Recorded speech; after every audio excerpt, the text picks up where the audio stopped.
kami akan mengatakan Fajar, Fasya, Anasari, Sadim, Bahari sebagai kedua, Farel dan Kenzi.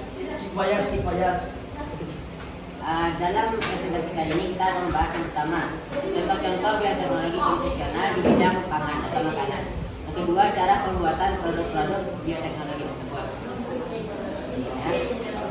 Pertama kita bahas itu tentang bioteknologi. Bioteknologi adalah teknologi memanfaatkan mikroorganisme secara langsung atau utuh tanpa proses rekayasa sehingga pemanfaatannya masih sangat terbatas. Bioteknologi terdiri atas dua jenis. Pertama, bioteknologi konvensional.